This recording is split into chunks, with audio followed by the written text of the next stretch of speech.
우리가 어제 저녁에 첫 시간으로 주님의 뜻을 이루소서라는 제목으로 말씀을 드렸습니다.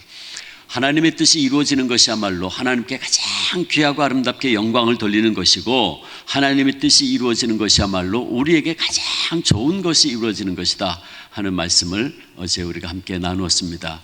이제 오늘은 그 하나님, 우리를 향하신 하나님의 뜻 가운데서 가장 중요한 예배에 대해서 함께 말씀을 나누겠습니다. 오늘 우리가 읽은 요한복음 말씀에 의하면 하나님께서는 우리들 가운데서 이렇게 예배하는 자를 찾으신다 그랬어요. 하나님께 이렇게 예배하는 자들을 찾는다. 어떻게 예배하는가에 대해서 오늘 말씀을 나눌 텐데, 그러니까 하나님이 이렇게 예배하는 자를 찾는다는 말씀은 뭐예요? 그것이 바로 우리를 향하신 가장 중요한 하나님의 뜻이라는 거죠. 예배가 가장 중요한 하나님의 뜻 가운데 하나라는 겁니다. 그래서 우리는 오늘 아침에도 이렇게 하나님께 예배 드리러 나왔습니다. 우리 그리스도인들은 매일 또 매주일 하나님 앞에 나와서 이렇게 예배를 드리죠. 우리 한국교회처럼 이렇게 열심히 모여서 예배 드리는 교회가 없습니다. 우리는 매일 새벽에도 나와서 새벽 기도에 예배 드리죠. 또 주일 예배 드리죠. 찬양 예배 드리죠. 수요 예배 드리죠. 구역 예배 드리죠. 전 세계에 한국교회 교인들만큼 이렇게 열심히 모여서 예배드린 교회가 없습니다. 제가 미국에서 잠시 공부를 할 때 보니까 우리에게 130년 전에 복음을 전해준 미국 장로교회 같은 경우는 일주일에 딱 한 번 예배드려요. 주중에 기도회 없습니다. 성경 공부 잘 안 하더라고요. 주일 한 번 딱 예배를 드려요. 그래서 제가 그 모습을 보면서 미국에서 미국 장로교회 목회하는 목사님들은 참 편하겠다, 쉽겠다. 주일날 한 번만 딱 예배 인도하면 되고 설교 한 번 하면 되니까. 근데 우리 한국교회는 참 이렇게 열심히 모이죠. 복된 교회의 모습이 아닐 수 없습니다. 이게 생각해보면 우리 한국교회 좀 재직 이상 되는 분들은 적어도 일주일에 3번 이상은 공예배를 참석할 것 같아요. 주일 예배, 찬양 예배, 수요 예배, 새벽 기도 이런 거 다 빼고라도 말이죠.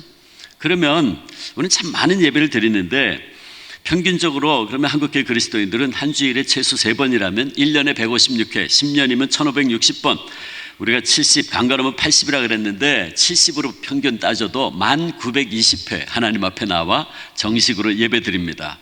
그렇다면 여러분, 우리는 왜 이렇게 평생을 통해서 이토록 수많은 예배를 하나님 앞에 드리고 있습니까? 여러분, 무슨 생각으로 또 무엇을 바라고 이 자리에 나와 예배를 드리고 있습니까? 오늘 우리는 우리에게 주신 이 요한복음 말씀을 통해서 예배란 무엇인가를 깨닫고 정말 하나님께서 기뻐하시는 예배, 하나님이 찾으시는 예배가 무엇인지를 요한복음과 로마서 말씀을 통해 깨닫기를 원합니다. 예배가 뭔가? 많은 예배학자들은 예배를 가장 쉽게 이렇게 정의합니다. 예배는 하나님의 구속사건 안에 나타난 하나님의 사랑과 은혜, 하나님께서 우리를 구원해 주시기 위해서 십자가의 그 구속사건, 그 하나님의 사랑과 그 구속의 은혜에 대한 인간의 응답의 행위다, 그렇게 이야기합니다. 제가 몇몇 교파를 초월해서 예배학자들의 예배에 대한 정의를 소개해 볼게요. 장로계 예배학자인데 존 버카드라는 사람은 예배란 하나님께서 우리를 위해서 하셨고 하시고 계시고 앞으로 하실 것에 대한 축제적인 응답이다. 또 침례교 예배학자인 지글러라는 사람이 이렇게 얘기했어요. 기독교 예배는 그리스도 안에 나타난 하나님의 인격적인 계시에 대한 인간들의 인격적인 신앙 안에서의 응답이다. 또 폴 훈이라는 분이 개혁교회 예배학자인데, 기독교 예배는 예수 그리스도 안에서 자신을 보여주신 하나님의 계시와 사랑에 대한 인간의 응답이다. 성공의 예배학자인 에벨린 언더힐이라는 사람은 이렇게 이야기합니다. 예배는 그것이 어떤 형태를 취하고 있든지 간에 창조주 하나님에 대한 피조물의 응답의 행위이다. 전주 한일장신대 총장이셨던 정장복 교수님, 저의 스승이셨는데 예배를 좀 더 풀어서 이렇게 설명하셨어요. 예배란 피조물인 인간이 하나님의 구원의 역사와 수많은 은총에 감격하여 그 하나님을 경외하고 찬양하며 감사하며 봉헌하려는 피조물의 응답적인 행위이다. 그러니까 예배는 뭐냐면 하나님의 은총을 깨달은 하나님의 백성들이 감사함으로 나와서 응답하는 행위, 그것이 예배라는 거예요. 그러니까 예배, 이 모든 이 교파를 초월해서 이 예배에 대한 정의는 같습니다. 결국 뭐냐면 아주 쉽게 요약하면 하나님의 사랑, 은총, 계시, 그것을 깨닫고 우리가 나아가서 감사함으로 응답하는 것, 그것이 바로 예배라는 거예요.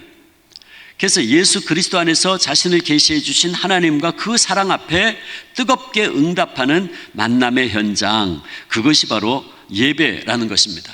그러니까 하나님께서 우리에게 베푸신 은혜가 너무너무 감사하니까 그걸 깨닫고 나니까 하나님 앞에 나와서 감사함으로 예배하지 않을 수 없다. 그게 바로 응답하는 행위로서의 예배입니다. 주님께서 저와 여러분을 너무너무 사랑하셔서 하나밖에 없는 외아들 예수 그리스도까지 내어주신 얘기를 제가 어제 그 예은이 이야기를 통해서 잠깐 소개를 했습니다. 근데 그리스도 안에 나타난 이 하나님의 사랑은 사실은 어떤 말로도 설명할 길이 없어요. 이사야 선지자가 언젠가 이렇게 설명한 적이 있습니다. 이사야 49장 15절에 보면 여인이 어찌 그 젖먹는 자식을 잊겠으며 자기 태에서 난 아들을 긍휼히 여기지 않겠느냐. 그들은 혹시 잊을지라도 나는 너를 잊지 아니할 것이라. 근데 여기 보면 우리가 흔히 사랑을 이야기할 때 가장 깊은 사랑을 엄마의 사랑, 어머니의 사랑을 이야기하죠. 여기도 보면 여인이 어찌 그 젖먹는 자식을 잊겠느냐. 엄마가 어떻게 그 아이를 잊겠느냐는 거예요. 그런데 혹시 그 부모조차도 너무너무 어려운 상황 속에서는 자식을 포기할 수도 있는데 하나님은 나는 너희를 결코 포기하지 않는다. 그렇게 말씀했어요. 그런데 어쨌든 우리가 하나님의 사랑을 흔히 이야기할 때에 어머니의 사랑으로 비유하는 경우가 있어요. 이 이사야처럼. 근데 지난 1995년에 여러분 잘 알고 있는 그 삼풍백화점이 무너져서 500명의 귀한 생명들이 희생되었던 그 해에 크리스마스 때에 저 구소련 연방의 알메니아 지역에 큰 지진이 일어났던 적이 있습니다. 몇 년 전에 그 중국의 수촨성에서도 지진이 났을 때 그런 사건들이 있었는데, 자, 이때에 이 95년 성탄절 때에 이 엄청난 지진 때문에 무려 5만 5천 명이 희생됐어요.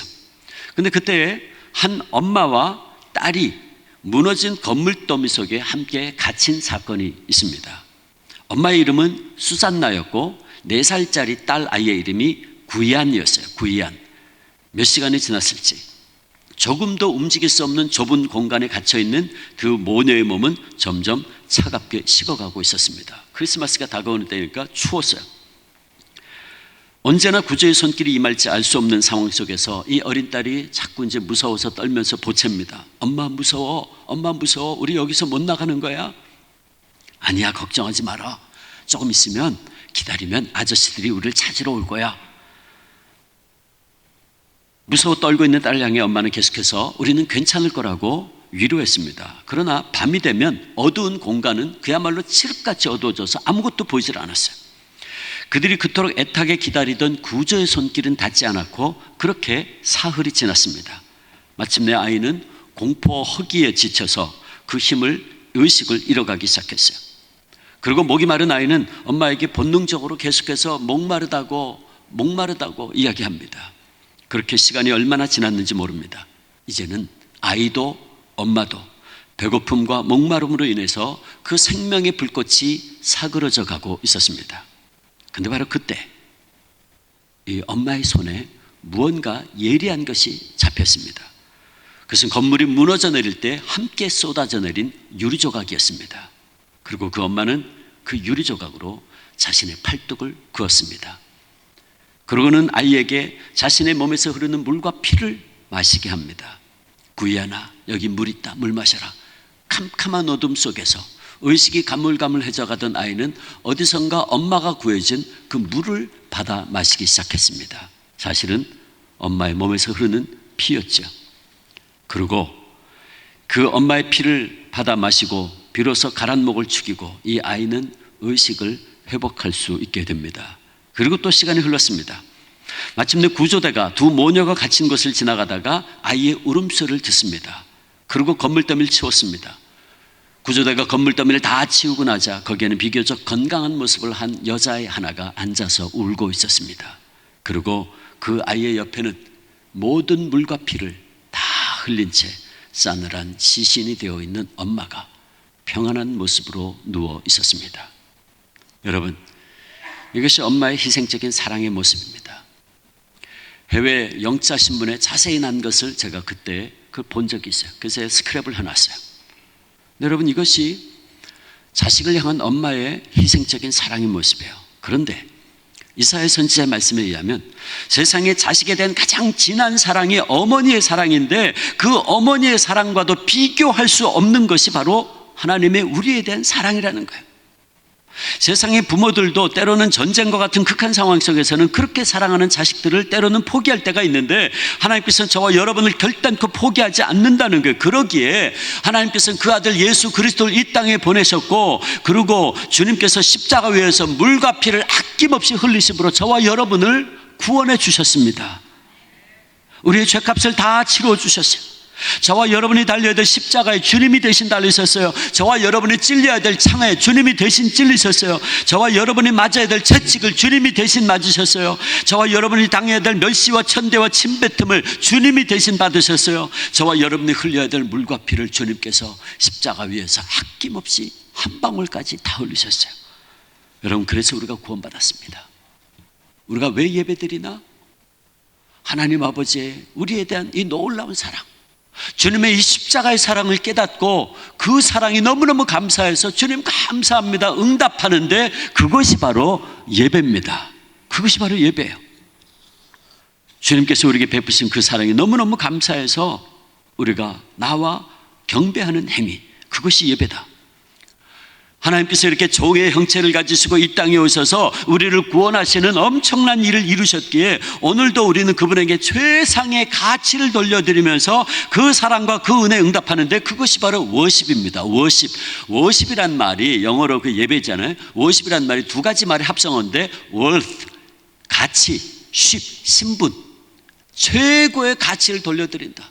하나님께서 내게 베푸신 그 십자가의 사랑, 그 구속의 은혜를 깨닫고 보니까 주님, 이제는 이 세상에 어떤 것도 내게 중요하지 않습니다. 주님만이 저의 삶에 있어서 가장 소중한 분입니다. 가장 가치 있는 분이십니다라고 그 앞에 나와 경배하는 행위, 응답하는 행위, 그게 월십이에요. 그게 예배입니다.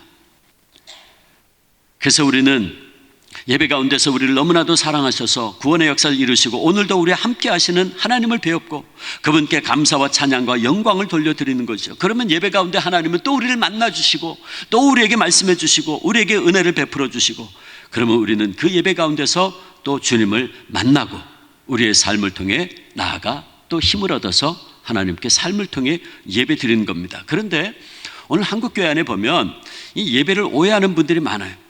예배는 사람들이 하나님을 찾아 나오는 것이라고, 헤매는 것이라고 그렇게 오해하는 경우가 있는데 예배는 그것이 아니에요. 하나님이 먼저 우리를 찾아오셨어요. 찾아주셨고 그리고 우리에게 먼저 사랑을 베푸셨어요. 그래서 그 사랑을 깨닫고 응답하는 것이 바로 예배다.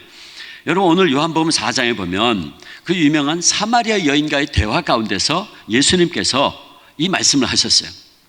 여기 보면 이 사마리아의 한 여인이 등장하는데 그녀는 삶이 결코 정결하지 못한 여인이었습니다. 아무도 상대해 주지 않았던 소외된 여인이었죠. 그런데 아무도 상대해 주지 않던 그 여인에게 예수님께서 찾아가셨어요. 여러분, 이 장면은 2000년 전에 팔레스타인 지역에서 있을 수 없는 장면이 벌어지고 있는 겁니다. 유대인들은 사마리아 사람들은 피가 섞였다 그래서 상종을 하지 않았어요. 더군다나 여자입니다. 2000년 전에, 죄송한데 이게 2000년 전에 팔레스타인 지역은 굉장히 가부장적인 그런 문화권 속에 있었어요. 그러니까 심지어는, 여러분 오해하지 마세요, 2000년 전의 문화입니다. 숫자를 셀 때 여자와 어른들과 아이들은 숫자를 세지도 않았어요. 그게 이 당시의 전통이었어요. 그런데 사마리아 사람, 상종도 하지 않는 사마리아 사람, 더더군다나 여인이에요. 그런데 이 여인의 삶이 말이에요, 남편이 5이나 있었다. 지금 함께 살고 있는 남자도 사실은 제대로 된 남편이 아니다 라는 예수님 말씀 보면 이 여인의 삶이 결코 깨끗지 않았던 여인이었던 걸 우리가 알 수 있죠. 또 이 여인이 물길로 나오는데 대낮에 햇볕이 쨍쨍 내리쬐는 시간에 물길로 나왔어요. 팔레스타인 지역에서는 대낮에 햇볕이 내리쬐을 때는 여인들은 물길로 나오지 않습니다. 해가 지고 그늘질 때에 물길로 나옵니다. 그런데 이 여인이 낮 시간에 해가 쨍쨍 쬐는 시간에 나왔어요. 그럼 무슨 얘기일까요? 사람들 만나기를 스스로 꺼려하는 여인이었어요. 그럼 말하자면 죄인 중에 죄인이었던 거죠. 근데 예수님께서 찾아가셨어요. 말을 겁니다. 그 여인이 놀라잖아요. 당신은 유대인 남자인데 어떻게 사마리아 여인이 나에게 말 겁니까? 이게 뭡니까? 죄인을 먼저 찾아오시는 하나님의 사랑의 모습을 보여주는 거예요. 그 장면에서 예배가 뭐다라고 예수님께서 말씀하신 거예요. 이 여인이 말이에요. 나중에 그러잖아요. 내가 메시아를 만났다 그러잖아요. 주님을 만나서 구원받은 거예요. 그 마을로 들어가서 내가 구세주를 만났단 말이죠. 여러분, 그 사랑, 그 하나님의 사랑을 먼저 찾아오신 그리고 사랑을 베푸신 사랑을 깨닫고 응답한 것이 바로 그것이 예배다 말이에요. 그러므로 우리가 함께 모여서 예배 드릴 때에는 우리의 모든 초점은 하나님께로부터 무엇을 받는 것이 아니라 하나님께 그 사랑에 대해서 우리가 감사함으로 드리고 응답하는 데 있어요. 그러면 오늘 하나님께서 그러면 참으로 기뻐하시는 예배, 찾으시는 예배가 어떤 예배인가? 주님 말씀하시기를 신령과 진리로 드리는 예배라고 그랬어요. 신령과 진리로 드린 예배. 신령과 진리로 드린 예배는 도대체 뭡니까? 먼저 신령으로 드리는 예배는 우리의 영으로 드린 예배를 말하는 거예요. 우리의 영으로, 우리의 내적인 인격으로 주님께 예배 드린 걸 말해요. 바울이 로마서 1장 9절 보면 내 심령으로 섬기는 하나님, 섬긴다라는 말이 리투로라는 말인데 예배하다라는 말이에요. 그러니까 내 심령으로 예배하는 하나님, 그렇게 이야기합니다. 여기 심령으로 with my spirit 그랬어요. 내 영으로 예배하는 하나님 그랬어요. 그러니까 우리가 영으로 하나님을 예배해야 된다. 그 예배를 기뻐하신다 그랬는데, 그러면 영으로 예배 드리는 뭔가? 이거를 우리가 구분하기 위해서 한번 제가 설명해 보겠습니다. 육으로 드리는 예배, 혼으로 드리는 예배, 영으로 드리는 예배를 설명하면 이해가 될 거예요. 여러분, 많은 분들이 육으로 예배를 드려요. 육으로 예배를 드린다. 이게 무슨 말이냐면 정해진 시간에 정해진 장소에서 정해진 순서에 따라 하기만 하면 예배 드리는 거라고 생각하는 거예요. 이 운물가의 여인, 이 사마리아 여인은 그리심산에 있는 그 사마리아 성전에 가서 예배 드리는 것이 예배라고 생각하고 있었어요. 이는 오늘날 많은 사람들이 주일 아침 교회의 한 자리를 차지하고 앉아서 찬송 부르고 기도하고 그러면 이 하나님을 예배하는 것이라고 생각하는 거죠. 물론 그런 행위가 예배일 수 있습니다. 그런데 그게 예배일 수 있고 아닐 수 있어요. 만약 우리가 예배당에 나와서 앉아 있는데 생각은 딴 데가 있어요. 남자분이 집사님이 앉아 있는데 예를 들어서 한일전 축구 경기가 벌어지고 있어요. 예배 들고 있으면서도 아이고 축구 경기가 어떻게 됐을까? 지금 이기고 있을까? 지고 있을까? 생각하고 있다면 그 사람은 지금 껍데기만 와서 앉아 있는 거예요. 육으로 예배 드리고 있는 거예요. 하나님은 그런 예배를 기뻐하지 않아요. 권사님이 예배 드리면서 내가 오늘 가스불 끄고 왔나? 그 생각하느라고 예배 가운데 집중하지 못한다면 그거는 지금 몸뚱아리만 육으로 예배 드리고 있는 모습이다 그 말이에요. 근데 많은 분들이 그냥 습관적으로 몸뚱아리만 와서 앉아있으면 예배 드린다라고 착각하는 거예요. 근데 그건 사실은 하나님이 기뻐하는 예배가 아니죠. 그런가 하면 또 많은 분들이 혼으로 예배를 드려요. 예배를 감정과 혼동하는 거예요. 우리의 혼은 감정이 위치하는 자리로 알려져 있죠. 그러나 예배는 육신에서 비롯된 것도 아니지만 혼으로 비롯되는 것도 아니에요. 우리가 때로 예배 드릴 때에 감정이 고무되는 경우가 있어요. 그 눈물이 흐르고 기쁨에 넘쳐 감격에 젖기도 하죠.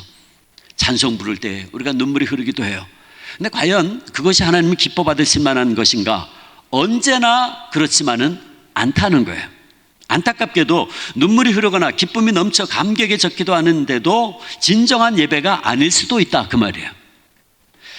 예를 들어 우리가 찬양 부를 때 막 감동하다가 제가 한동안 서울에서 제가 이제 장로신학교에서 16년 동안 예배 설교학을 가르쳤어요. 근데 제가 그 서울에 있는 한 교회에서 거기에는 청년들이 많기로 유명한 교회입니다. 이 5부 예배까지 드리는데 4부 예배가 청년 예배고 5부 예배가 대학부 예배예요. 근데 청년부에 한 1200명 출석을 하고 대학부에 한 800명 출석을 해요. 그러니까 청년들이 예배 한 2000명 출석하는 그런 교회입니다. 청년들로 유명한 교회인데 제가 그 교회에서 협동 목사를 한 3년 동안 했었어요. 그 담임 목사님 저하고 친한 친구 목사여서 제가 이제 협동 목사를 하면서 1년에 한 5번 정도를 주일 예배를 제가 설교를 다 했었어요. 목사님 어디 집회 나가든지 뭐 그러면 이제 잠깐 휴가를 가든지 이제 제가 설교를 했는데 한 번은 제가 4부 예배를 이제 청년부 예배를 설교하고 있었는데 하여간 청년들 예배가 포맷이 똑같아요. 보면 막 경배와 찬양 앞에서 한 30, 40씩 막 열심히 합니다. 막 박수 치고 춤추고 막 열심히 찬송하고 그 다음에 이제 설교하고 그리고 이제 예배가 마쳐지는데, 근데 그날도 막 청년들이 막 찬송을 하니까 막 눈물도 흘리면서 막 찬송을 하고 막 그래요. 그런데 그날 그 예배 시간에 제가 조금 이따 얘기. 그 다음에 이제 오후 예배도 대학부 예배 했는데, 대학부 예배 시간이 됐어요. 대학부 예배도 똑같아요. 포맷이 막 찬송. 근데 설교 시간이 돼서 제가 설교를 딱 하고 있는데, 대학부 청년들이 전부 다 고개를 푹 숙이고 이러고 있는 거예요. 그래서 제가 속에서 은근히 화가 나더라고요. 아니, 이 친구들 말이야. 조금 아까 찬송 부르고 할 때는 막 박수 치고 막 이러고 막 눈물도 흐르고 이러던 친구들이, 설교 시간 되니까 전부 다 이러고 있어요. 그래서 제가 설교를 딱 멈췄어요. 한참 서 있었어요. 안 하고. 그랬더니 고개를 이러고 있던 친구들 다 고개를 들더라고요. 여러분, 지금 이거 예배 드린 자세가 뭐냐? 아까 찬송 부를 때는 막 이러다가 말씀 시간 됐는데 다 고개 숙이고 앉았고, 이거 뭐 하고 있는 거냐? 그 다음에 하여간 그날 이상했어요. 예배 다 마쳤습니다. 그 나가는데 제가 그날 이제 서울에 이제 잠깐 누굴 만날 일이 있어요. 중심에서 만날 일이 있어요. 제가 이제 차를 교회 주차장에 놓고 버스를 타고 가려고, 그 교회는 이제 한 블럭만 나가면 큰 버스 다니는 길이에요. 근데 나갔는데 청년들이 앞에 걸어가고 있었어요. 그러니까 그 교회 청년들이에요. 예배 마치고 이제 다 나온 청년들이죠. 근데 걸어가다가 큰 길을 딱 돌아섰는데 큰 길에 들어선 거죠. 근데 저는 뒤따라가고 있었고, 근데 이 친구들 갑자기 한꺼번에 우르르 들어가는데 전부 다 호프집으로 들어가는 거예요. 그래서 제가 순간적으로 헷갈리더라고요. 조금 아까 예배 시간에 막 찬송하고 막 눈물도 흘리고 막 이러던 친구들인데, 예배 끝나자마자 전부 다 맥주집으로 들어갔다 그 말이에요. 호프집으로. 그래서 제가 이게 해석이 안 되는 게, 연결이 안 되는 거예요. 이게 도대체. 조금 아까 막 박수치고 막 눈물 흘리면서 불렀던 건 뭔가, 그건 감정의 카타르시스였나? 스트레스 해소한 거였나? 물론 호프집에 돈가스 먹으러 들어갔을 수도 있죠. 근데 제가 그 해석이 안 되더라고요. 근데 만약에 그들이 정말 한참 그 예배 시간 찬송 부르면 막 기뻐 뛰면서 이러다가 호프집으로 들어간 거라면, 그는 예배를 착각하고 있는 거예요. 예배를 감정과 혼돈하고 있는 거예요. 그건 예배가 아닌 거죠. 그러면 영으로 드린 예배는 뭐냐? 진정한 예배는 하나님의 본성과 흡사한 인간의 영이 하나님의 영이시다 그랬어요.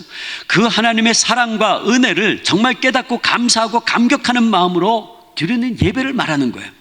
영국의 유명한 성경 주석가인 윌리엄 바클레이가 이런 말을 했어요. 진정하고 순전한 예배는 인간이 그의 영을 통해서 하나님과 친밀하게 교제할 때 이루어진다. 진정하고 순전한 예배는 어떤 일정한 장소에서 드리는 것도 아니고, 어떤 의식이나 기도를 통해 드리는 것도 아니고, 어떤 예물을 가져와 바치는 것도 아니다. 진정한 예배는 인간의 썩지 않고 보이지 않는 부분인 영이 역시 썩지 않고 보이지 않는 분이신 하나님을 만나고 그분과 이야기하는 걸 말한다 그랬어요. 여러분, 그러면 우리가 어떻게 신령으로 속에서부터 나오는 예배를, 영으로 드리는 예배를 드릴 수 있습니까? 결론은 이겁니다. 성령님이 역사하셔야 됩니다. 성령님이 우리의 심령 가운데 역사하셔야 되는 거예요. 고린도전서 2장 11절, 이와 같이 하나님의 사정도 하나님의 영 이외에는 아무도 알지 못하느니라 그랬어요. 그러므로 성령이 우리 안에 오셔서 우리의 영을 자극해 주시고 동기를 부여해 주시고, 우리의 영이 하나님의 놀라운 사랑과 은혜를 깨닫고 감사하고 감격에 넘칠 수 있도록 열어주기 전에는 우리는 하나님이 기뻐하시는 예배를 드릴 수가 없습니다. 하나님의 영이신 성령의 역사가 없이는 우리는 하나님께 진정한 예배를 드릴 수 없다는 말이에요. 여러분 보세요. 제가 아까 얘기했죠. 예배가 뭐냐? 하나님께서 우리에게 베푸신 그 구속의 은혜가 너무너무 감사해서 하나님 앞에 나와 응답하는 행위가 예배라 그랬어요. 그렇다 그러면 우리가 정말 예배 드리려면 하나님이 누구신지, 하나님께서 날 위해서 무엇을 하셨는지를 알고 예수 그리스도를 나의 주님으로 영접한 사람만이 진정한 예배를 드릴 수 있다 하는 말이에요. 여러분 생각해 보세요. 2000년 전에 십자가에 달려 죽으신 예수가 내 죄를 대신 지시고 죽으셨다는 사실이 믿어지시죠? 아멘입니다. 믿어지시죠? 그런데요, 이게 안 믿어지는 사람들이 있어요. 여러분, 내가 믿고 싶어서 믿어진 게 아니라 그 말입니다. 이게 은총입니다. 은혜입니다. 제가 보스턴 대학에서 공부를 했는데, 그때 공부를 할 때 고등학교 후배를 하나 만났어요. 그 당시 유전공학으로 PhD 하던 친구인데 만날 때마다 제가 괴롭혔어요. 야, 너 예수 믿어야 된다. 너 교회 가자. 신앙생활 같이 하자.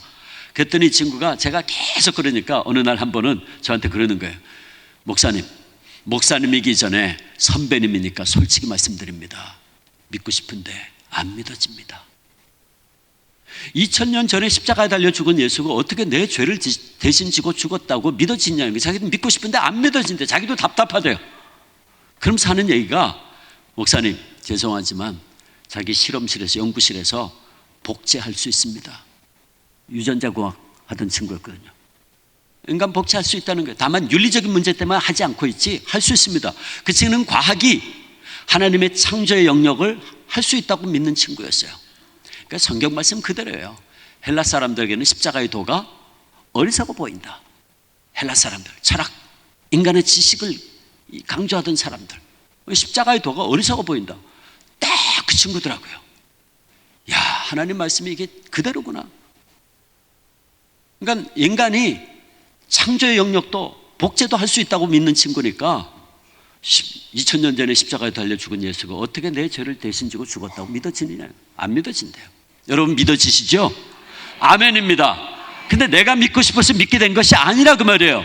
고린도전서 12장 3절에 뭐라 그랬습니까? 성령으로 아니하고는 누구든지 예수를 주라고 시인할 자가 없다. 그러므로 예수님이 나의 주님이라고 믿어지는 것은 이건 누구의 역사예요? 성령님의 역사다. 이 성령의 역사가 없이는 우리는 하나님 앞에 나와서 예배 드릴 수가 없는 거예요.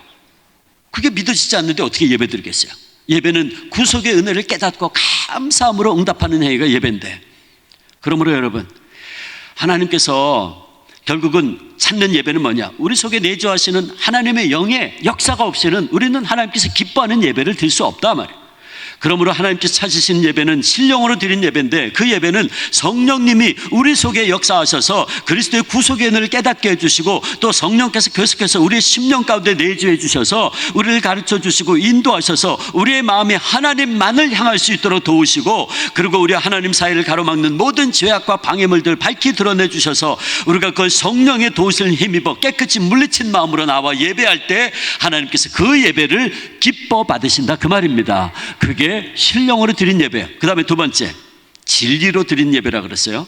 진리로 드린 예배, 신령과 진리로, 그렇죠? 그 진리란 말이 알레테이아입니다. 알레테이아. 그런데 예수님께서 똑같은 단어를 가지고 요한복음 17장 1절에 뭐라고 말씀하셨냐면, 아버지의 말씀은 알레테이아입니다. 진리입니다. 그랬어요. 우리가 하나님께 진리로 예배 드려야 되는데 그 진리는 하나님의 말씀이다. 예수님께서 분명히 말씀하셨어요. 그러니까 우리가 하나님께서 기뻐하는 예배를 드리려면 하나님의 말씀을 깨닫는 것을 기반으로 예배 드릴 수 있어야 된다는 거예요. 그러니까 우리가 하나님께 참되게 예배 드리려면, 여러분, 우리가 하나님이 어떤 분이신지 알아야 되잖아요. 또 하나님이 날 위해서 뭘 하셨는지를 알아야 되잖아요. 예수님께서 십자가에서 날 대신 지시고 십자가 달려 죽으시고 사흘 만에 부활하셨다는 사실을 우리가 알아야 되잖아요. 근데 그걸 우리가 어떻게 알 수 있습니까? 하나님의 말씀이 없이 어떻게 할 수 있냐 말이에요. 예수님의 십자가 사건만 해도 예수님 마지막 일주일간의 행적이 낱낱이 하나님의 말씀이 성경이 기록하고 있어요. 따라서 우리가 이 말씀이 없이는 하나님께서 예수 그리스도 안에서 우리를 위해서 뭘 하셨는지를 알 방법이 없잖아요. 우리가 하나님의 사랑과 은혜를 깨달을 수 있는 방법이 뭡니까? 하나님의 말씀이 없이는 우리가 알 수가 없어요. 그러므로 우리가 이 하나님의 말씀이 없이는 예배 드릴 수 없는 거죠. 그러니까 우리가 이 하나님의 말씀을 통해서 아버지의 사랑이 얼마나 놀라운 사랑이었고 예수님의 십자가의 희생을 통한 구속이 얼마나 은혜로운 사건이었다는 것을 알게 되죠. 따라서 우리는 그 구속의 은혜와 하나님의 사랑에 응답하는데, 우리는 따라서 이 말씀을 따라서 말씀을 응답하는 마음으로 예배 드려야 된다. 그래서 예배 시간 때마다 하나님의 말씀이, 설교가 있는 이유가 바로 여기 있어요. 우리가 이 말씀을 통해서 응답하고 예배 드려야 되니까. 초대교회도 보면 그들이 예배 드릴 때 시와 찬미와 신령한 노래로 찬양하며 감사하며 예배 드렸는데, 무엇보다 그 앞에 무슨 말씀이 있냐면 그리스도의 말씀이 너희 속에 풍성히 거하여 그랬어요. 하나님의 말씀이 우리 가운데 풍성히 거할 때에 비로소 우리는 그 은혜를 깨닫고 기도할 수 있게 되고 찬송할 수 있게 되고 영광을 돌릴 수 있게 된다 그 말이에요. 그러므로 여러분, 우리가 진리로 예배 드릴 수 있으려면 늘 하나님의 말씀을 늘 깊이 읽고 묵상할 수 있어야 돼요. 주중에는 성경 말씀 한 번도 읽지 않다가 주일날 털털 먼지 털고 나온다면 그거는 진리로 예배드리는 자세가 아니다 그 말이에요. 그러니까 주중에 한 번도 제대로 기도도 하지 않고 말씀 묵상하고 경건한 시간도 갖지 않다가 주일날 느닷없이 와서 예배드린다? 그 말씀의 씨앗이 그 심령 가운데 뿌려질 수가 없어요. 따라서 여러분, 우리가 진리로 드린 예배의 자세는 뭐냐 하면 하나님의 말씀을 늘 묵상하고 기도하는 가운데 성령님의 도우심을 힘입고 그 말씀의 뜻을 깨닫고 감사하는 마음으로, 그러면 그런 분들은 주일날 기다려진다고요. 오늘도 이번 주일에는 또 목사님을 통해서 어떤 말씀을 주실까 기다려지고 사모하는 마음이 생기는 거죠. 그래서 우리가 정말 진정한 예배, 진리로 드리는 예배를 드리려면 매일매일 우리가 늘 말씀 묵상하고 기도하는 가운데에 여러분 준비돼야 돼요. 그래서 일주일에, 그러니까 또 다시 말씀드리지만 사실 그래서 새벽 기도회가 중요합니다. 새벽 기도회 때 나올 때마다 기도하고 말씀 듣고 묵상하고, 그런 심령은 주일이 사모하고 사모되어지고 기다려지는 거예요. 그런 심령에 주님께서 말씀하시고 그런 심령 가운데 다시 은혜를 베풀어 주시죠. 그러므로 여러분, 우리가 이렇게 말씀 가운데서 성령 안에서 기도하면서 하나님께 우리의 초점을 맞춰서 예배드릴 때에 영과 진리로 예배드릴 때 하나님께서 그 예배를 기뻐 받으신단 말이에요. 그러면 우리는 그 예배에서 하나님을 다시 만나고 당신의 종들을 통해 주시는 말씀을 통해서 다시 하나님의 음성을 듣고 그 말씀을 들을 때 성령님이 역사하셔서 우리의 심령을 새롭게 만들어 주시고 그 새로운 힘을 얻어 이제 세상에 나아가 삶을 통해 하나님께서 기뻐하신 예배를 드리게 된다. 그래서 이제 세 번째, 마지막으로 가장 중요한, 정말 하나님이 기뻐하시는 모습이 예배가 뭐냐 하면 삶을 통해 드리는 거룩한 산제사예요.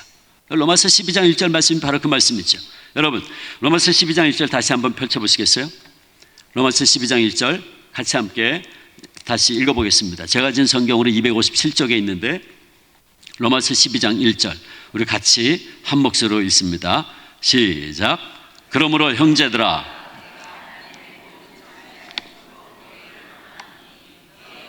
하나님이 기뻐하시는 거룩한 산 제물로 드리라. 이는 너희가 드릴 영적 예배니라. 아멘. 삶으로 드리는 거룩한 예배. 사실 오늘 한국교회에 성도님들 가운데 이게 약합니다. 삶 따로, 예배 따로. 이게 문제예요. 예배라는 단어 가운데 레이뚜르기아라는 단어가 있습니다. 레이뚜르기아. 이 말에서 리터지라는 말이 나왔는데 예배, 예전이란 말이죠. 이 레이뚜르기아라는 단어는 노동 그리고 백성이란 말이 합쳐진 단어입니다. 이 옛날 고대 사회에서 국가가 실시하던 공익 사업을 가리키는 거예요. 근데 이 말이 예배와 관련해서 성경에 보면 그리스도인들이, 하나님 백성들이 믿음으로 하나님께 순종하며 바치는 봉사의 행위를 이야기할 때에 이 단어를 썼어요. 그래서 이 단어가 성경에서 섬김, 봉사 등으로도 번역이 됩니다. 예배로 번역이 되고, 결국 이 말에 의하면 하나님께서 위탁하신 일을 행해서 이 세상을 섬기는 것도 예배라는 거예요. 예배는 하나님을 위해서 인간들이 하는 봉사 내지는 섬김이라고 이야기해요. 그래서 예배를 영어로는 서비스라는 말로도 번역하는 이유가 거기 있어요. 예배를 워십 서비스라고 그래요. 하나님께 우리가 섬기고 봉사하는 행위. 그러니까 예배는 뭐냐 하면 결국은 삶의 모든 영역 속에서 하나님께서 우리에게 베풀어 주신 은총에 대해서 응답하는 행위를 말하는 거예요. 예배당 안에서만이 아니라 우리의 삶 속에서 우리의 삶을 통해 베풀어 주신 그 하나님의 은혜를 늘 깨닫고 응답하는 행위, 그것이 바로 예배라는 거죠.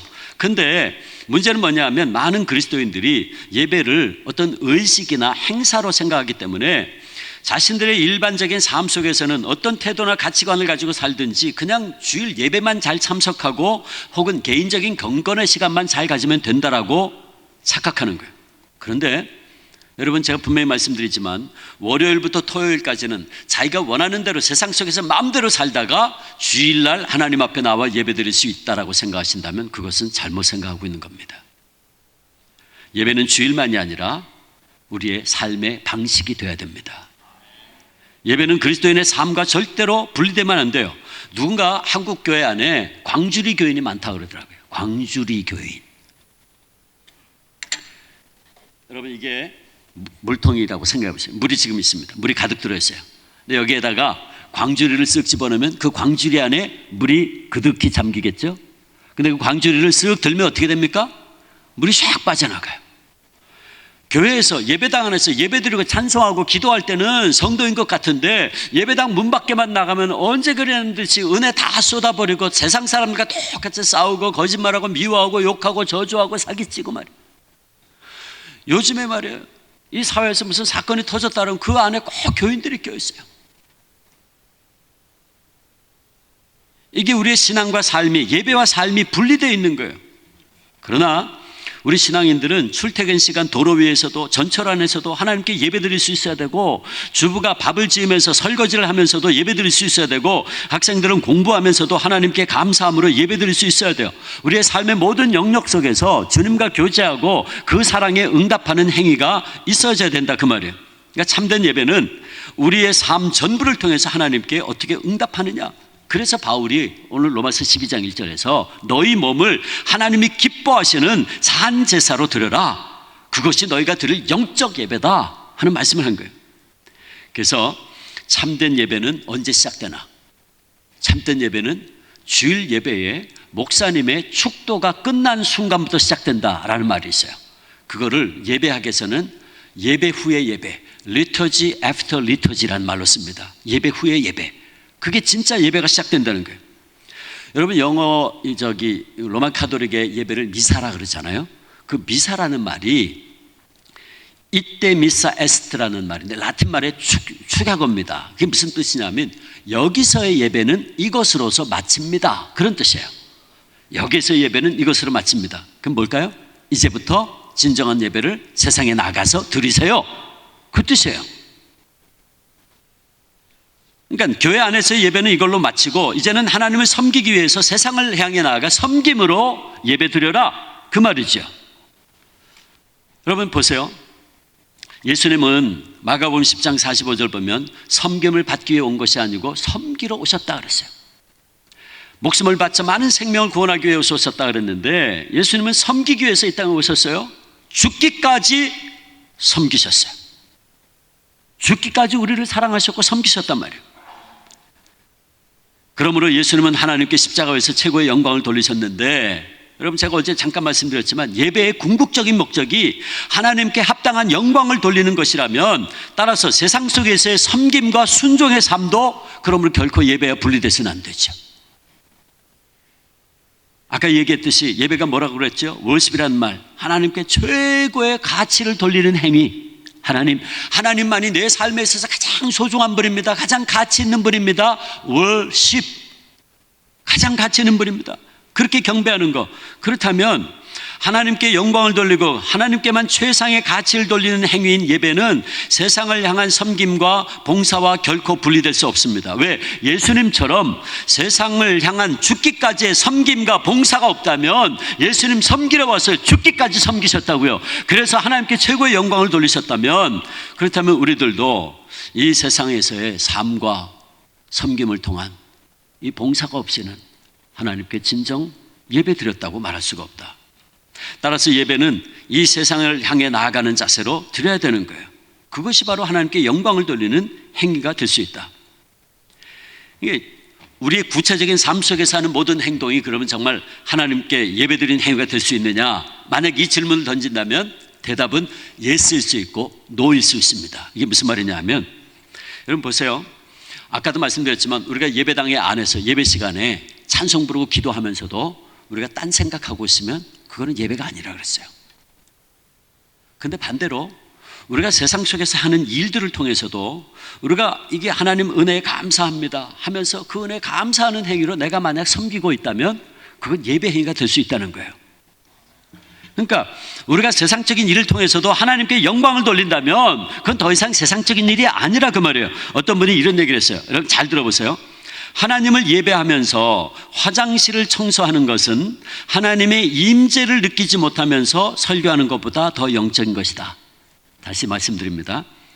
하나님을 예배하면서 화장실을 청소하는 것은 하나님의 임재를 느끼지 못하면서 설교하는 것보다 더 영적인 행위다. 예를 들어볼게요. 어떤 권사님이 1부 예배를 참석했습니다. 1부 예배를 드리고 2부 예배 사이 시간에 화장실 갔더니 화장실이 지저분해.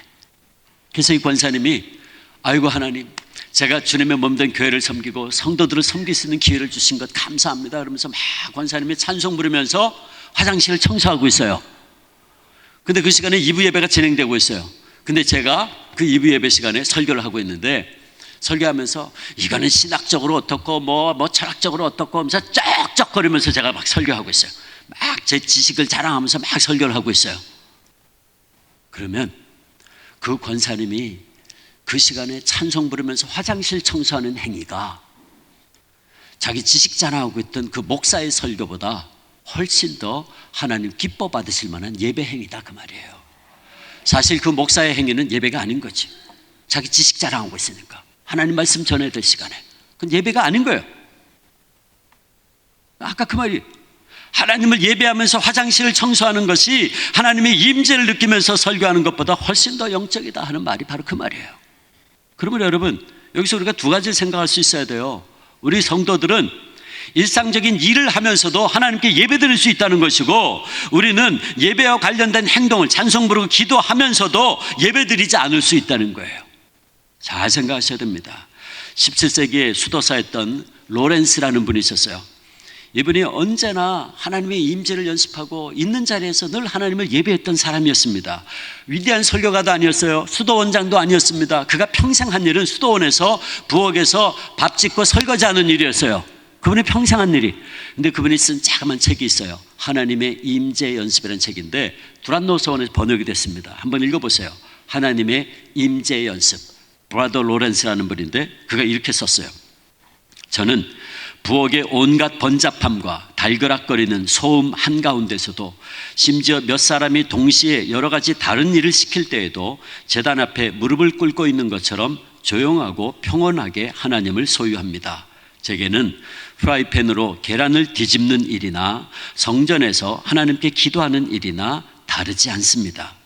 저는 일을 마치면 언제나 부엌 바닥에 엎드려 하나님을 경배합니다. 그때는 세상의 어떤 제왕도 부럽지 않습니다. 저에게는 성전에서 기도하는 일이나 수도원 부엌에서 지푸라기 한 가닥 줍는 일이나 하나님을 사랑하는 면에서는 똑같습니다. 그러므로 여러분, 우리가 정말 하나님이 기뻐하시는 산제사를 우리의 삶을 통해 드리려면 세 가지를 여러분들이 생각하셔야 돼요. 세 가지 뭐냐면 첫 번째, 아무 생각 없이 하는 활동들을 예배의 순간으로 바꿔야 됩니다. 우리가 살다 보면 아무 생각 없이 지내는 경우가 참 많아요. 근데 그런 순간들도 우리가 예배의 순간으로 삼을 수 있어야 된다. 예를 들어서 여러분 오늘 아침에 샤워하셨죠? 샤워하실 때 무슨 생각하셨습니까? 아침에 우리 목사님들, 장로님들, 우리 집사님들 면도하셨죠? 면도하실 때 무슨 생각하셨습니까? 화장하셨죠? 화장하면서 무슨 생각하셨습니까? 아무 생각 없이 하셨나요? 아마 대부분이 그냥 무심코 화장하고 아마 그러셨을 거예요. 그런데 우리는 그런 시간조차도 하나님의 임재를 경험할 수 있는 시간으로 활용할 수 있어야 된다. 로렌스 형제가 접시를 닦으면서 하나님의 임재를 연습할 수 있던 것은 그가 일상적인 삶을 통해서 의도적으로 하나님과 교제하고 기도하고 찬양했어요. 그 예배죠. 그러니까 우리가 참 많은 시간을 생각 없이 보내고 있는데 그런 순간들도 예배드릴 수 있어야 된다. 여러분 예를 들어서 은행에 갔어요. 은행 가서 번호표 뽑아들고 3분 기다려야 돼. 그 3분 기다리는 시간 뭐 합니까? 잡지책 뒤집니까? 그 시간에 앉아서 기도하면서 하나님과 교제할 수 있잖아요. 예배할 수 있죠. 하나님을 예배합니다. 당신은 찬양과 존귀와 영광 받으시기에 합당하십니다. 할렐루야. 제게 베푸신 은혜에 감사합니다. 우리의 가족을 위해서 감사합니다. 하나님 오늘도 그들을 축복하옵소서. 그들과 함께하는 이 시간 감사합니다. 3분 동안 앉아서 멍 때리기 하지 말고, 얼마 전에 보니까 멍 때리기 대회 하더라고요. 기도하세요. 하나님과 교제하는 거잖아요. 예배하는 거잖아요. 빨간불 예배 드려본 적 있습니까? 빨간불 예배. 운전하고 가는데 빨간 신호등에 걸렸어요. 그 시간에 뭐 합니까? 기도하세요. 하나님과 교제하는 거잖아요. 로렌스 브랏 이 형제가 이런 얘기를 했어요. 하나님과 있기 위해 항상 교회에 있을 필요가 없습니다. 우리는 우리의 마음을, 내 마음을 예배당으로 바꿀 수 있습니다. 그리고 거기서 하나님과 부드럽고 겸손한 사랑의 교제를 나눌 수 있습니다. 차 안에서도 설거지하면서도 찬송하고 기도하는 거, 그거 하나님과 예배하는 거잖아요. 교제하는 거잖아요. 그리고 두 번째, 일상적인 규칙적인 활동을 하고 일하는 시간에도 예배할 수 있어야 된다. 그러니까 아침에 일어나서 규칙적으로 준비하잖아요. 근데 언제든 예배할 수 있어요. 샤워할 때, 뭐 옷 입을 때, 예를 들어서 샤워할 때 저는 그래요. 샤워하면서 기도합니다. 하나님, 이 물이 제 몸을 깨끗게 한 것처럼 오늘도 주님의 보혈로 제 영과 혼과 생각과 감정과 의지를 씻어 주옵소서. 주님의 보혈로 저를 덮어 주옵소서. 기도합니다.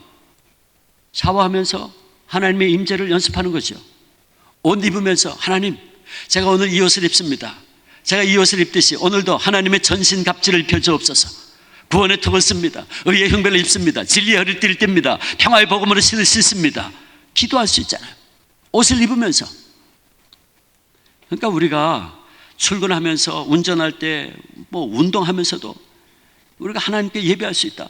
느헤미야의 순간적인 기도를 들으셨습니까? 느헤미야 2장 4절 5절 보면 왕이 내게 이르시되 그러면 네가 무엇을 원하느냐 하시기로, 느헤미야가 바벨론 포로에서 돌아오려고 하는데 왕이 지금 내가 널 뭘 도와줄까? 그러니까 내가 곧 하늘의 하나님께 묵도하고 그랬어요. 야, 내가 너 뭐 도와줄까? 왕이시여, 나 이거 필요합니다. 곧바로 대답하지 않았어요. 내가 널 뭘 도와줄까? 그랬더니 느헤미야가 뭐라 그래요? 곧 즉시 하늘의 하나님께, 하나님, 왕이 지금 도와준다는데 뭘 달라고 그럴까? 뭘 구할까요? 뭘 달라고 그럴까요? 하나님께 여쭈고 묵도하고 그 다음에 왕에게 고하되 그랬어요. 우리는 많은 순간 누군가 뭐 도와준다 그러면 저 이거 필요합니다, 저거 필요합니다, 먼저 한참 얘기해 놓고, 그렇죠? 근데 보세요, 이처럼 짧은 순간에도 우리가 하나님께 간구할 수 있어요. 하나님께 예배하는 거죠. 그러니까 하나님을 기쁘시게 하는 것은 양이 아닙니다. 중요한 것은 순간순간마다 하나님께 예배하고자 하는 우리의 마음이죠. 그래서 삶의 순간마다 예배할 수 있어야 돼요. 언젠가 한 번은 영국에서 신학자들이 한 집에 모여서 하나님의 임재에 대해서 아주 거룩한, 거창하게 토론을 했다 그래요. 고상하고 철학적이고 신학적으로 이야기하면서 하나님의 임재를 이야기하다가 의견이 합해지지 않은 거예요. 그래서 하나님의 존재가 희미하다는 등, 심지어는 이거 하나님이 뭐 돌아가신 거 아니냐 하는 등의 그런 얘기를 했어요. 실제로 1960년대에 사신신학이라는 게 있었어요. 신은 죽었다, 그런 신학이 있었어요. 황당한 얘기들을 신학자들이 한 거죠. 근데 그때 그 집에서 일하는 여자아이가 있었는데 차를 끓여 들어오다가 이 아이가 그 신학자들의 얘기를 듣고 용기를 내서 이렇게 말했다 그러죠. 이렇게 얘기합니다. 선생님들, 제가 들으니 선생님들께서는 하나님이 침묵하신다, 하나님이 돌아가셨다 하는 말씀을 하는데 저는 너무 놀랐습니다. 제 경우는 아침에 잠자리에서 눈을 뜰 때는 하나님께서 제 눈을 뜨게 해주셨다고 생각하고 감사하고, 제가 세수를 할 때는 하나님 제 마음도 이렇게 깨끗하게 씻어주세요라고 기도하고, 제가 청소를 하거나 설거지할 때도 하나님, 제가 이렇게 방을 깨끗이 하고 그릇을 깨끗이 함처럼 이 세상도 모든 더러움과 악이 없어지게 해주세요라고 기도합니다. 제가 밥을 지을 때는 하나님, 저에게 육의 양식뿐만 아니라 영의 양식도 풍성하게 허락해 주세요라고 기도합니다. 선생님들, 우리와 항상 함께 하신 하나님, 나와 함께 하신 하나님을 이렇게 내 삶의 가장 구체적인 부분, 사소한 부분 속에서 느끼고 경험하고 그리고 이해하는 것 아닌가요? 그러고 나갔어요. 신학자들 할 말을 잃어버렸죠. 여러분, 그렇습니다. 우리가 매 순간 주님께 우리의 마음을 고정시키고 운전을 하든지 산보를 하든지 밥을 짓든지 전철을 타고 가든지 어떤 순간마다 어떤 장소에서도 우리의 생각을 주님께 복종시키고 그분께 초점을 맞추어 대화하고 교제한다면 그것이야말로 주님의 주님 되심, 로드십을, 주님의 주권을 인정하는 것이고, 그것이야말로 주님께 최고의 가치를 돌리는 예배 행위가 아니냐 그 말이에요. 그게 워십이잖아요. 워십, worship, 최고의 가치를 돌린단 말이에요. 그런 예배가 하나님이 정말 기뻐하시는 예배다. 자, 그렇다면 이 문제와 관련해서요, 정말 하나님이 기뻐하시는 거룩한 산제사를 우리 한국교회가 또 이 교인들이 드리고 있다면 여러분, 이 사회가 변하지 않겠습니까? 이 사회가 변하지 않겠냐 말이에요. 국민이 25%가 지금 교인이에요. 로마 천주교회하고 개신교회 합치면 숫자가 훨씬 더 되죠. 하나님을 믿는 사람은 숫자가 더 많습니다. 그러면 4명 중에 한 사람이 하나님을 믿는 사람이라면 여러분, 왜 오늘 한국 사회가 이렇게 부정과 부패가 많습니까? 4명 중에 한 사람이 안 돼! 이건 절대로 안 돼! 이건 하나님 뜻이 아니야! 라고 거절한다면 우리 사회에 이렇게 부정과 비리가 판칠 수 있을까요? 여러분 잘 생각해 보세요. 우리가 하는 모든 일들이 하나님을 예배하는 행위와 밀접한 관련이 있다면 우리가 우리의 구체적인 삶의 영역 속에서 섬기는 일들이 하나님을 예배하는 행위라고 생각한다면 우리의 가정에서, 직장에서, 학교에서 우리가 어떻게 살고 어떻게 행동해야 되겠습니까? 내가 학생이라면 나는 열심히 공부함을 통해서 하나님께 영광을 돌려야 돼요. 그러면 학생은 열심히 공부하는 것이 하나님께 영광 돌리는 행위, 예배 행위가 될 수 있어요. 그렇다면 학생이 시험 볼 때 공부 열심히 안 하고 컨닝 하겠냐 말이에요. 내가 믿는 학생이라면, 내가 공부하는 것이 이게 하나님께 예배하는 행위라고 내가 생각한다면 컨닝 하겠냐 말이에요. 내가 만약 공무원이에요. 내가 교인입니다. 그러면 내가 공무원으로서 섬기는 거잖아요. 사람들을 백성들을 섬기는 거잖아요. 내가 공무원으로서 내게 주어진 일을 감당하는 것이 이게 내가 지금 하나님께 영광 돌리는 일이야, 이게 내가 예배하는 일이야 라고 생각한다면 허가 주면 안 될 거를 봉투 가져오면 허가 주고, 허가 줘야 될 일을 봉투 안 가져오면 허가 안 주고 홀탕 먹이는 짓을 하겠냐 말이에요. 내가 학교 선생이라면, 내가 교인이에요. 내가 아이들 가르치는 거, 이거 아이들 가르침으로 섬기는 거잖아요. 내가 아이들 가르치는 걸 통해서 정말 정성을 다해서 가르침을 통해서 하나님께 예배한다, 내가 지금 영광을 돌리고 있다라고 생각한다면 촌지 가져온 아이는 한 번 더 봐주고 촌지 가져오지 않은 아이는 내팽개쳐두는 그런 일을 하겠냐 말이에요. 내가 사업하는 사람이라면 내가 이 사업을 통해서 내가 회사를 운영하고 그 회사원들이 그거 다 먹고 살잖아요. 그거 섬기는 거죠. 내가 회사 운영을 잘해서 내가 하나님께 영광을 돌린다, 이게 예배 행위라고 생각한다면 세금 당연히 내야 될 거 세금 안 내고 그런 부정한 일을 하겠냐 말이에요.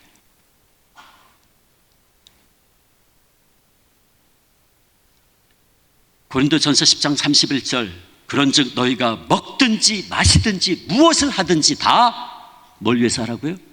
하나님의 영광을 위해서 하라. 예배라는 거예요. 예배.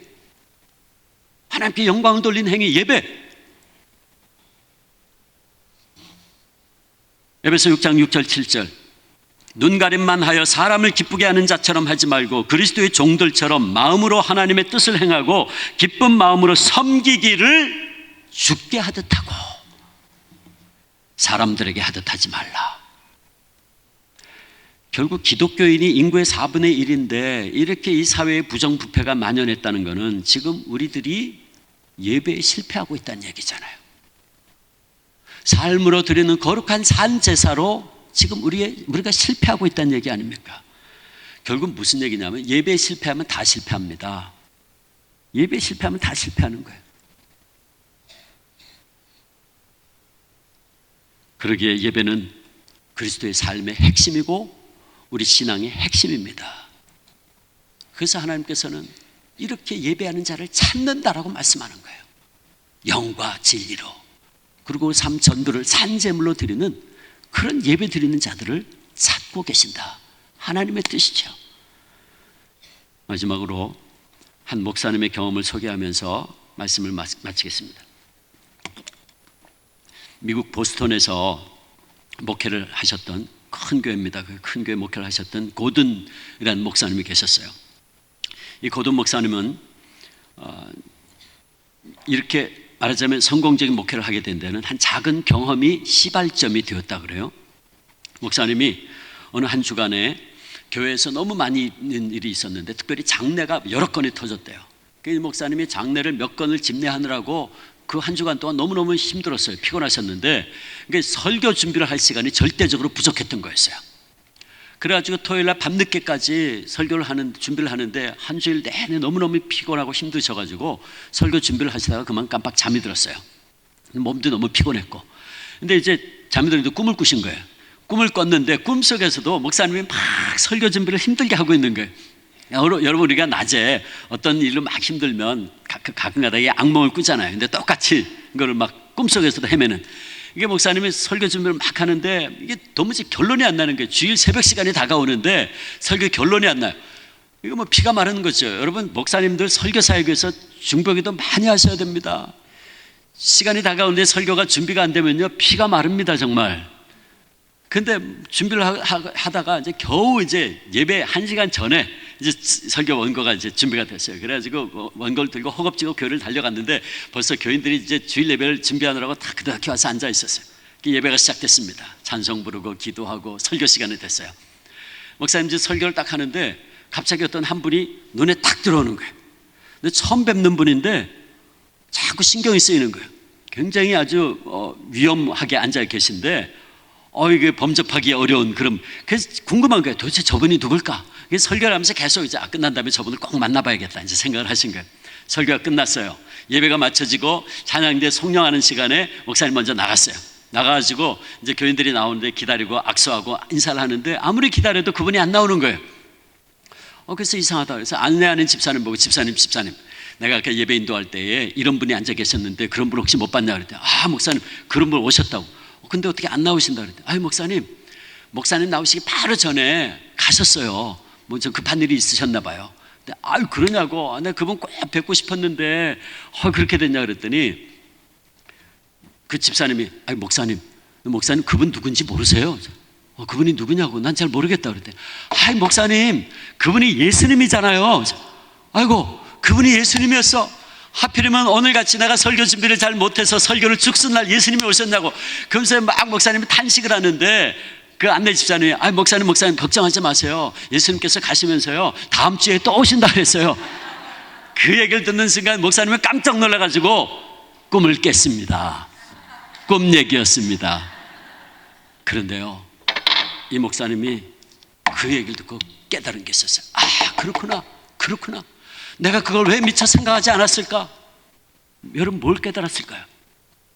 우리가 예배드리는 이 시간에 성령님이, 그리스도의 영이, 주님이 성령으로 함께 하시고 역사하시고 우리의 예배를 받고 계시고 목사님이 설교할 때 심령과 골수를 찔러 쪼개도록 역사하시고 계시고 하나님이, 주님이 우리와 함께 하시는데 내가 그걸 왜 생각지를 않았을까?